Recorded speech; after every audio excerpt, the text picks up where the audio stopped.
What's up, everybody? It's Rita Sally, your Catholic girl on the radio. Today we're talking about failures. If you want to connect with me at any point during this episode, or you want to talk about something on, you can find me on social media at The Word with Rita, and here goes all my prepositions went into one sentence. Okay, so at The Word with Rita. So there are times in our lives when we struggle with something, whatever we're struggling with feels like this is the biggest failure in the world, and it feels like it defines us. Maybe you're taking a class and you failed it. Maybe you're doing something and you failed at it. Whatever the case is, whatever the failure is, sometimes we really feel like this is who I am. Like, this defines me. This failure that I have just felt defines who I am. And that, you guys, is a grave error. And there's this kind of like perspective that we try out something, and if we fail, that's it. But what if we changed a little bit? What if we try out something and it doesn't work? Then we make our peace with it and move on as quickly as possible, and we try something else. Or we try the same thing but with a different methodology. Think about it in terms of opportunity, in terms of business. You see an opportunity, you try to invest in it. It doesn't work, you invest in something else. So, and this is, I'm not talking about this in a sense of like, oh, I just lost all my money, but in a sense of, maybe you're trying to partner with someone, and that person's saying, well, no, I don't want to do this. As the problem is, I think sometimes we get stuck in that field.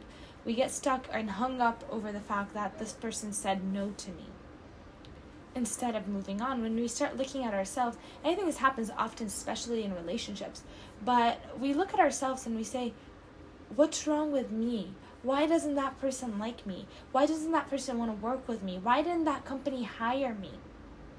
Which self-reflection, again, I tell you, self-reflection is good when it is led critically, not when it's led to look at myself as a failure.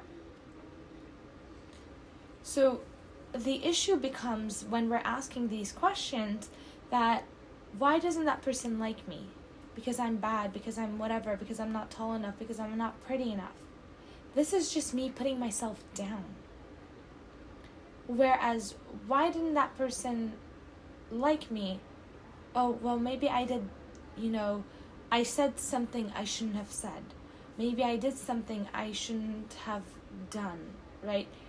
Yeah, when we think about it critically and we say, okay, this is that one thing, next time I'm going to do it better. So we take that problem and we learn something new. And for the next investment, in whether it's relationship investment or monetary investment or a personal, any kind of emotional investment that we have going on, we learn and we continue. We don't just get hung up and we stop and we become what we label ourselves as, I'm a failure, I'm good for nothing, I'm not good at this, I'm never going to do this, I'm never going to be able to do this. Let's take a small break. So welcome back, everybody. Today we're kind of talking about failures, and JP says, St. John Paul II, that's who JP is, we are not the sum of our weaknesses and failures. We are the sum of the Father's love for us and our real capacity to become the image of His Son. You guys, that's a very, very important thing to note. We are not the sum of our weaknesses and our failures. We're not.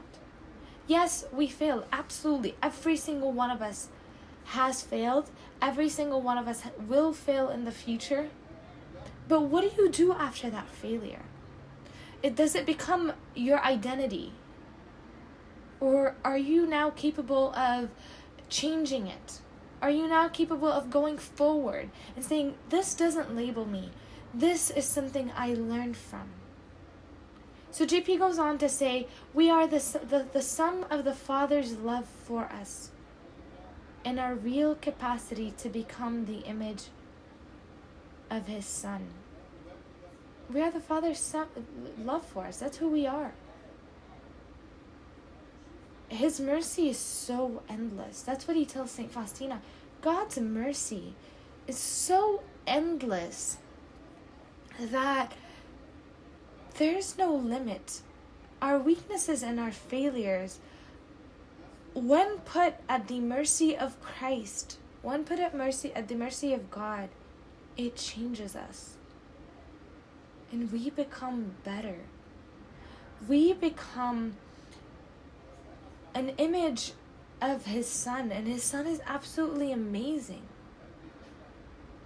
God is amazing, and so are you. Yes, you may have failed. Yes, you may be wondering, what's my next step?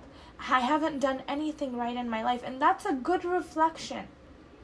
As long as that reflection leads you to somewhere better, you need to grow with your failures.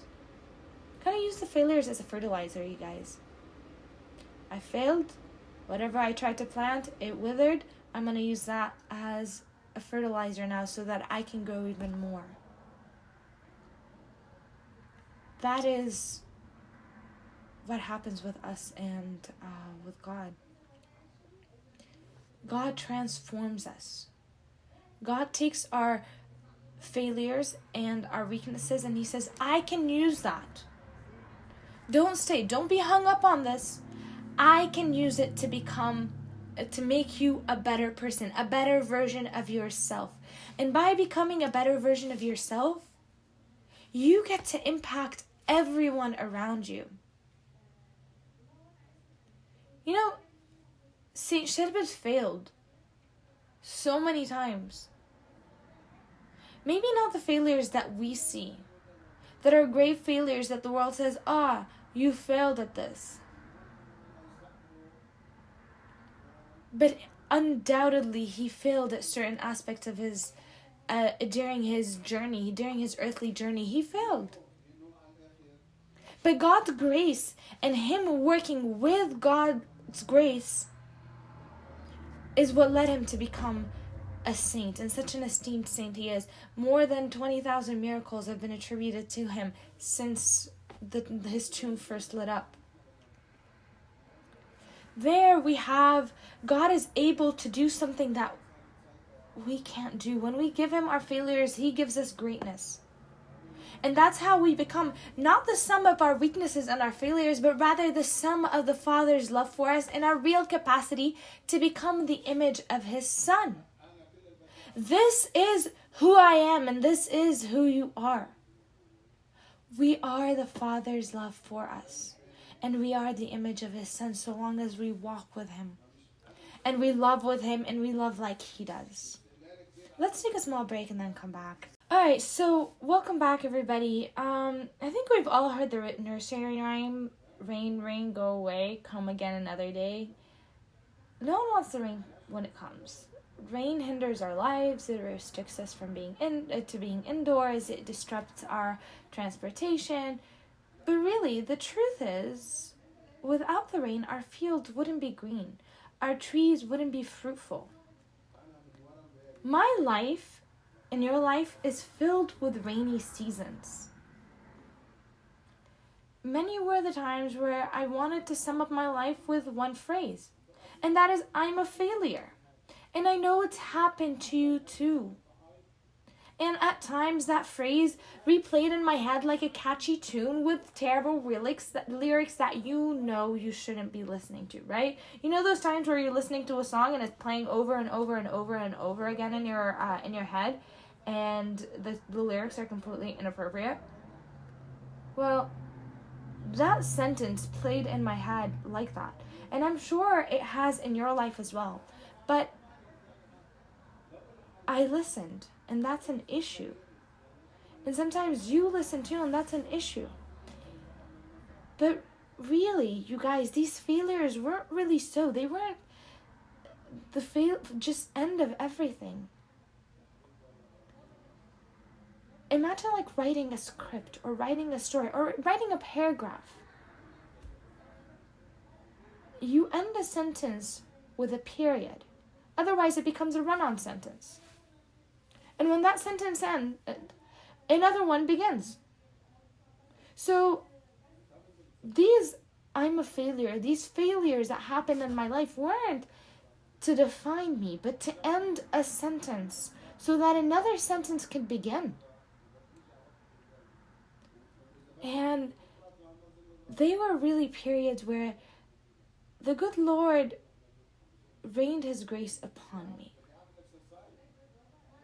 Right? So these periods that God puts at the end of my sentences through my failures are for me to start a new sentence.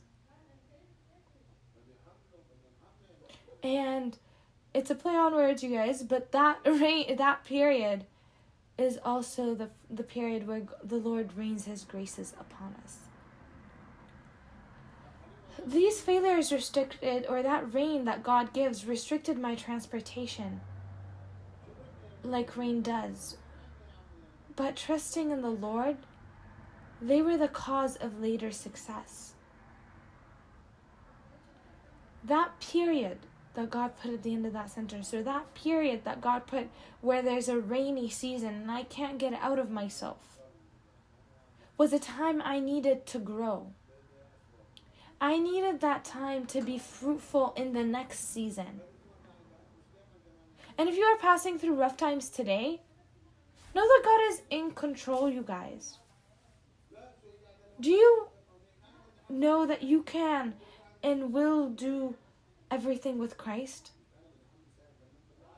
You can work with him, you can be with him, and you could be yourself with him, and you can grow with him as well.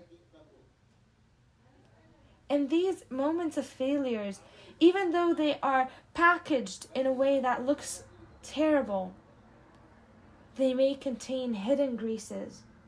And oftentimes, you guys, these are the best graces that you can find.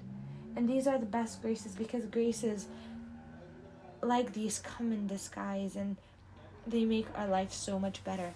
That's it for today. I hope you enjoyed this episode. And if you want to connect with me on social media, is at The Word with Rita. And I will see you guys.